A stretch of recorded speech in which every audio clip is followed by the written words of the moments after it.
For over 80 years, Harvard ran the longest study of human life ever conducted, following the same people from youth to their final days, just to answer one question: what actually leads to a long, healthy, happy life? The answer stunned the researchers themselves. It wasn't money. It wasn't fame. It wasn't even diet, exercise, or good cholesterol. It was something so simple, so close to home, that almost everyone overlooks it. And it predicted who'd still be thriving at 80 better than almost anything else they measured. By the end of this video, you'll know exactly what that factor is, the evidence behind it, and simple things you can do today to bring more of it into your life. Here's the study, because once you understand it, you'll understand why its findings carry so much weight. It began in 1938. Researchers gathered around 700 young men, half Harvard students, half boys, from the poorest neighborhoods of Boston. Rich and poor, all walks of life. One would even grow up to become a US president. Then the researchers did something almost no study has managed. They followed these men for their entire lives. Every few years, for decades, their health, their blood, their brain scans, their marriages, their careers. They watched them grow old and pass away, then kept going with their wives, children, and now grandchildren. It's still running today, led by Dr. Robert Waldinger. This isn't a survey or an opinion. It's the most complete picture of entire human lives ever assembled.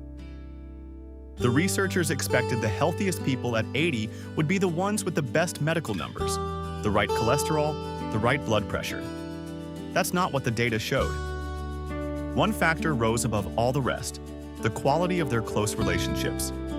As the study's director puts it plainly, good relationships keep us healthier and happier. Full stop. And the specifics are astonishing. How satisfied a person was with their relationships at age 50 was a better predictor of their physical health at 80 than their cholesterol levels. The warmth of your relationships in midlife told researchers more about your body in old age than your cholesterol did. This held true for both groups, wealthy and poor alike. It didn't matter their income, fame, social class, IQ, or genes. Close, warm relationships beat all of them. There were men who reached the top, wealth, status, impressive careers, yet cut off from real connection, they struggled and declined. And men of modest means lived to a ripe old age in good health, held up by the people around them. Success without connection wasn't enough. Connection, even without success, carried people remarkably far. The protection even reached the brain. People who felt securely connected kept sharper memories as they aged. Even couples in their 80s who bickered now and then, but deeply trusted each other, stayed sharper. The security of the bond was what counted. There's a flip side, and it matters. The study found loneliness genuinely harmful. The director has said it can be as damaging as smoking. But loneliness isn't simply about being alone. It's about not feeling truly connected, and you can feel lonely in a room full of people. Which means the answer isn't just being around others. It's building real connection. And that's something every one of us can do. If you're finding this as moving as I do, subscribe. This channel shares what truly matters for a long, good life. Why would relationships affect your physical health? It isn't magic. Warm relationships lower the steady, grinding stress that wears the body down over the years. Connection means someone's there in hard times, to notice when something's wrong, to help you back up after a fall. And connected people tend to take better care of themselves, with a reason to keep going. A lonely body braces against the world alone, every day, for years.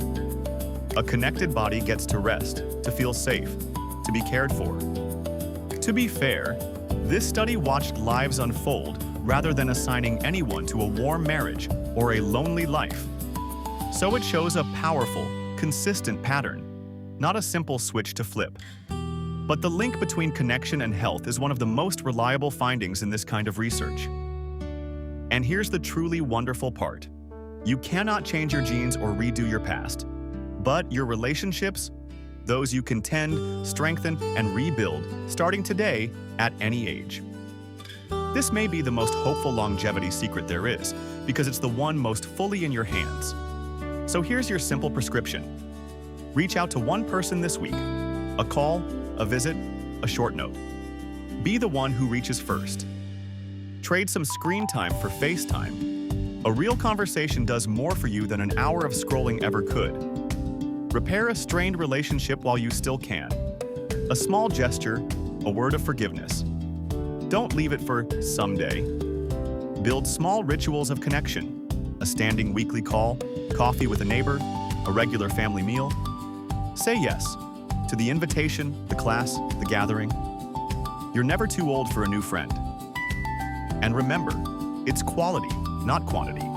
A few warm, trusting bonds, tended with care, beat 100 acquaintances. The secret to a longer, healthier life was never hidden in a laboratory or a supplement bottle. It was sitting across the dinner table the whole time, in the phone call you keep meaning to make, the friend you keep meaning to see. Tend your relationships as carefully as you'd tend your own heart, because 80 years of careful science says they may matter more than almost anything else you do. One honest note: connection supports your health, but it doesn't replace medical care. Keep seeing your doctor. And if you're feeling deeply lonely or low, reaching out to a friend, family member, or professional is a sign of strength, not weakness. Here's a heartfelt challenge. Picture one person you've been meaning to reconnect with. This week, reach out to them. If you promise to do it, comment "calling" below.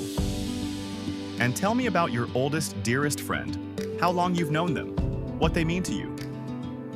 Let's fill the comments with warmth today. Subscribe so the next life-changing truth finds you. And share this with someone you love. Sharing it is connection too.